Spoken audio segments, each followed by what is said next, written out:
JD Network here alongside the founder of Epic Fighting, Jason Stewart. Jason, great to be with you, man. We got a lot to talk about. Obviously, the biggest fight card in Epic Fighting history, Epic 50. Let's start with this, man. You know, how gratifying is it for you to have 50 events? Man, it feels good. It's you don't need 50 cards to make a statement that you've made it and that you've solidified and made something solid. But it's incredible. It's surreal, and it's been 50 amazing cards. You know what I mean? Yeah, it's like man. it's every single one is just this sense of achievement, sense of like gratification. So Yeah. it's been fun. Like I said, I did 7 years without making a profit. So 7 years of doing this with no profit, and any business owner would be like, you're crazy. But it was definitely very fulfilling without the money coming in. You know, there was a lot more to it than the money. Opened a lot of doors for me. I create a lot of opportunities for other people, which, you know, for those of you that are trying to succeed on a big scale, the more you give, the more you gain. And the opportunities that we created for the fighters, the coaches, the gyms, like being able to display their skills and techniques and stuff like that was really something that, you know, after 7 years started to come back, and we started to reap some benefits, and the company started to become profitable. Almost every show is profitable since then. So it's been a fun journey. It's been really fun. You know, it's a cool thing. You know, I've been in real estate my whole life, and when you say you're in real estate, oh, that's cool. I know 100 people in real estate. But when you're running a fight promotion, if you're the owner or the CEO or the matchmaker or the commentator or what, you know, a fighter in it, whatever it is, it's a lot more fun, it's a lot more exciting, it's a lot more interesting to talk about. Right, yeah. We talked, you know, this event though, we have Frank Shamrock coming, right? Frank That's Shamrock, insane. yeah, my And buddy. Is Dan Hendo coming?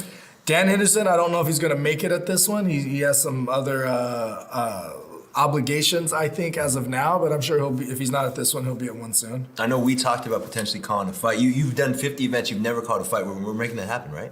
You're gonna get on the call? I'm down. I'll call a fight for my first time, commentate at Epic 50. Yeah, is Frank Shamrock gonna come on, or is he just a fan? He's probably, you know, I'm not gonna push him to commentate. He's good at it. He's a freaking pro at it.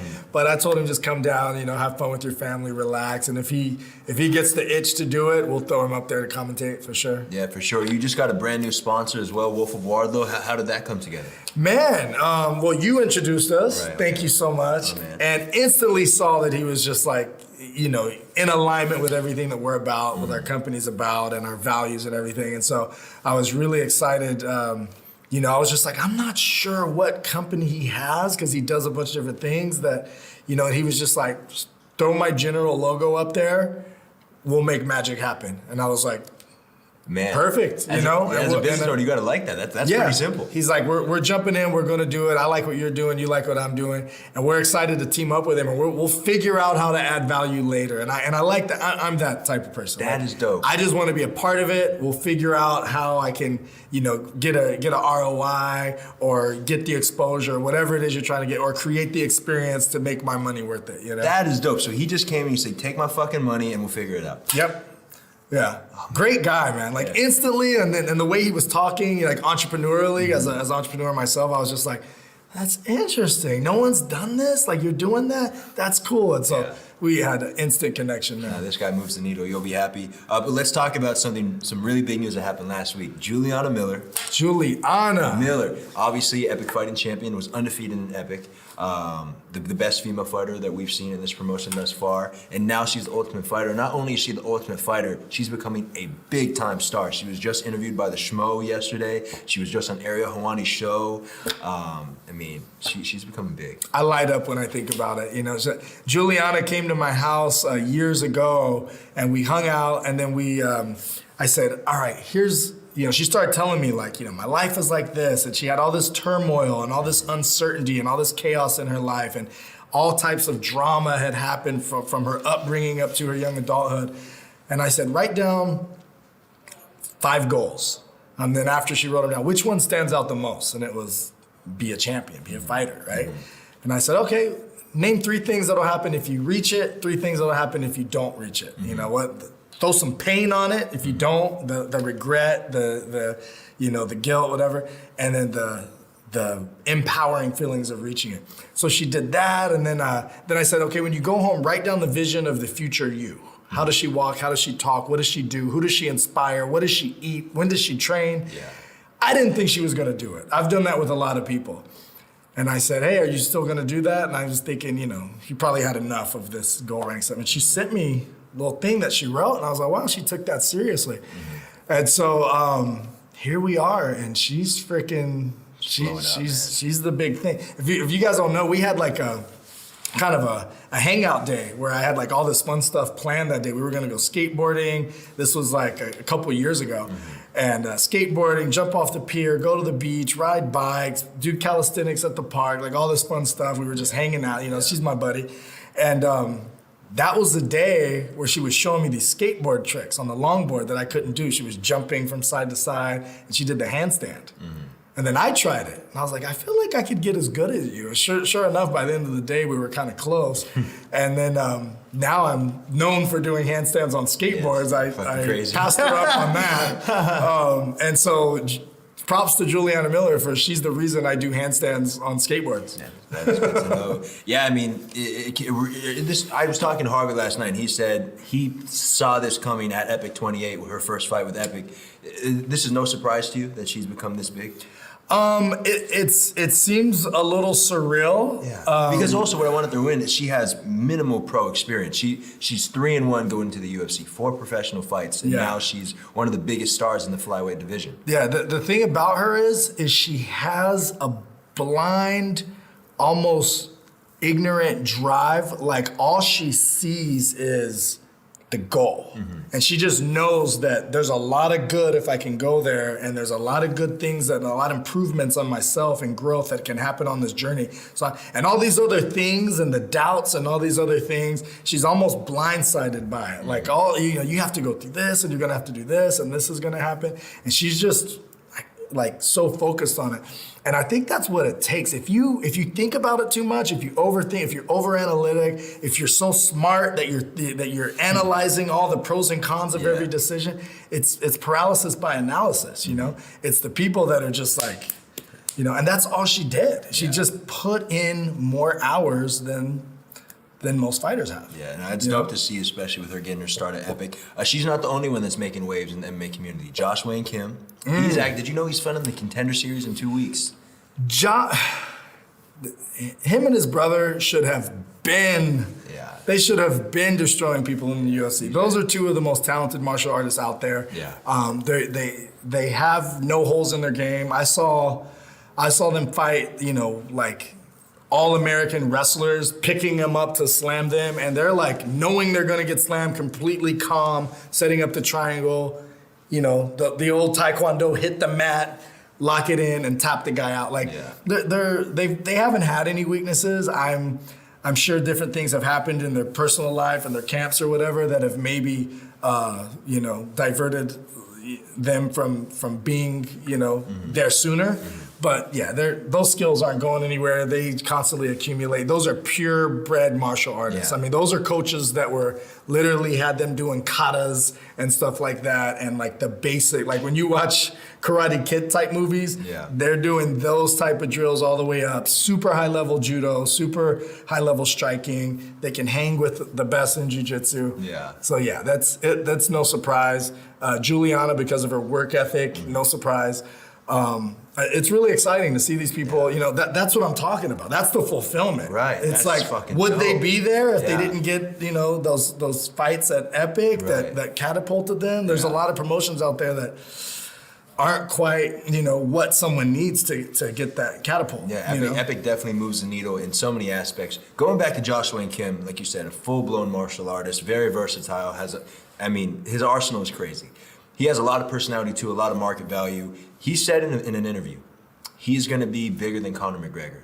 You think he's just talking shit, or you think that's true? No, I think he honestly believes that, and I don't see why not. But Conor McGregor is bigger than the UFC. So like Josh Wayne Kim has to become one of the big. If he's saying that, he's got to become one of the biggest superstars in the world. I would never knock someone. He has backed up everything he's ever said. Yeah. He has done moves in the cage that Conor McGregor has never done. That's very true. He has done stuff that like I haven't seen many MMA fighters across the world do, and puts his will on people with double in the air ninja. You know, he'll jump in the air and kick twice. Yeah. Like, who does that? You know, he can do all the jump off the cage kicks and effectively execute them. Like, it's not just for show, even though it looks super flashy. Yeah. So, yeah, I think he honestly believes that. I remember when Conor McGregor was a champ, I said, who would win in a fight between you and Conor McGregor? He said, Conor McGregor would not stand a chance. And I looked him in the eye and I was like, waiting for him to kind of laugh or something or break his serious. And he was dead serious. And I looked at him and was like, and then I started analyzing him and Conor McGregor. I was like, maybe he could whoop Conor McGregor. It's his striking is definitely a high level, and his ground game too, and his judo is higher level than his for sure. Yeah. So yeah, that's exciting. One thing I also want to throw in, Jamal Pogues just made a UFC contract. He fought in Epic 27 against Jared Van Der, who's in the UFC. Heavyweight, right? He's a heavyweight. Yeah. So Dana White wants him to drop down to light heavyweight. I think he can. But I think no problem. He can. Yeah, he can cut that weight. He's not a massive heavyweight. He's not like Brock Lesnar. No. But let's end on this, man. Obviously, you are the face of Epic Fighting, but a lot of guys behind the scenes, like Anthony, right there, Harvey. What do they mean to you and to the promotion? Man, they mean everything. Like, I don't want to be the guy that's pulling all the strings and doing everything. I would love to get it to the point where it runs itself. And for those of you that don't know, I became the face of Epic almost by default, because when I was building the company, when I would even go set up booths and stuff, I would be there. I would never be like, hey guys, I'm the owner. I'd be like, I work for Epic Fighting. And my goal was to be a little bit more like the Fertitti brothers. You know, everyone knows Dana White as the face, but the Fertitti brothers for a long time owned it. Yeah. And that's what I wanted to be. You just want to be behind the scenes with a lot of And I kept trying to hire a vice president and a president to go do you go on the news. Everyone wanted Epic Fighting for the news, the radio, the TV shows, all that type of thing. And when it came down to it, that was something that I just happened to be skilled at. I didn't get nervous in front of a camera. I didn't get nervous on the radio. And so that was the one thing where people would literally start shaking and quivering if you even mentioned it to them. Like, fine, I'll go this time. Fine, I'll go this time. And before you knew it, I was the face of it. Yeah. And it was not a business that I was able, like other businesses that I've started, where I was able to set it kind of on autopilot. It was something that took a lot of skills and a lot of hard work to where I haven't quite got all the pieces together. So I'm still working on it. Quite a bit, but that's the goal. The goal is to get you, Anthony, Harvey, and a few other people on the team that can just really run this whole thing and take it to a much higher level than I can. Because obviously I got the family, I got other things going on in my life. And so I would love to get it to where it's like I just show up and ask questions. What's going on? What are you guys doing? This is great. How'd you do that? Congratulations on what you're doing. So that's the long-term goal. Yeah, I think I got a good team around you. Harvey is a gem. I mean, he does so much stuff behind the scenes on social media. Obviously, does the matchmaking, the creative process behind everything. So shout out to Harvey. Harvey's been a blessing. Yeah, sure. And if you guys don't know the story with Harvey started off as a fan. He was just coming up to the shows, and then Harvey said, hey, who's doing your play-by-play on Twitter and social media and this and that? And I said, you are. He said, oh yeah? I was like, yeah, sit right there next to the cage. He was like, opened up his laptop, and he was like, diehard fan, so he was like super excited. And then he's like, so do I still have to buy tickets when I come? Because he would always buy a VIP ticket. I was like, no. And he was like, great. And then next thing you know, we needed a new matchmaker. And I was like, Harvey, I think this is you. You know these fighters better than anyone. Like, you're on top of every play-by-play, And he molded into that. Now he's one of the top matchmakers, in the country. He's matchmaking. Everybody wants to hire Harvey for their matchmaking. So he has been, and he's good because he can communicate, stay politically correct. There's so many people. You're walking on eggshells. You can't offend the fighter or the coaches or all this stuff. And I've done the matchmaking a couple times. I'm not that guy. Yeah. If you start ignoring my calls and back out on a fight on me, I'm showing up to the gym wanting to fight you. Yeah. And so that was not good for business. Yeah. He has a lot of patience, a lot of empathy as well. With Jason, Epic 50, August 19th, the Golden event. I'm so excited. We'll be commentating. That's got to happen. Let's do it. And let's try and make Frank Shamrock come on the call, if possible. I'll leave that to you.